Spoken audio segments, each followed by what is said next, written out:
পানি আমাদের জীবনের সবচেয়ে গুরুত্বপূর্ণ উপাদান। পানি ছাড়া মানুষ, প্রাণী ও গাছপালা কেউই বাঁচতে পারে না। পানি দিয়ে আমরা গোসল করি, পরিষ্কার থাকি এবং আনন্দের সাথে খেলাধুলা করি।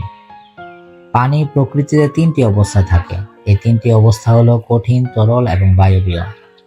যখন পানি খুব ঠান্ডা হয় তখন তা শক্ত হয়ে বরফে পরিণত হয়। এটি হলো পানির কঠিন অবস্থা।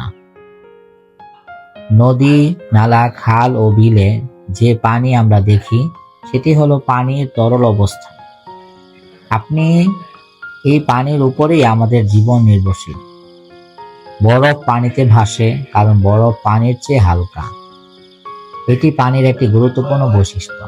তাপমাত্রা পরিবর্তনের কারণে পানির অবস্থাও পরিবর্তিত হয়।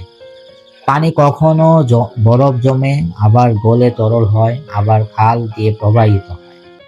পানি ছাড়া প্রকৃতি অচল। গাছ, ঘাস, আকাশ সবখানেই পানির প্রয়োজন। ঘাসের উপর শিশিরের ফোঁটা প্রকৃতিকে আরো সুন্দর করে তোলে। যখন বরফ তাপ পায় তখন তা গলে আবার পানিতে রূপ নেয়। এটিকে বলা হয় গলন। আবার পানিকে অনেক বেশি গরম করলে তা ফুটে বাষ্পে পরিণত হয়। এটি হলো পানির বাষ্পীয় অবস্থা। এইভাবেই পানি প্রকৃতির নিয়মে বারবার রূপ পরিবর্তন করে। তাই আসুন আমরা সবাই পানি বাঁচাই এবং জীবন বাঁচাই।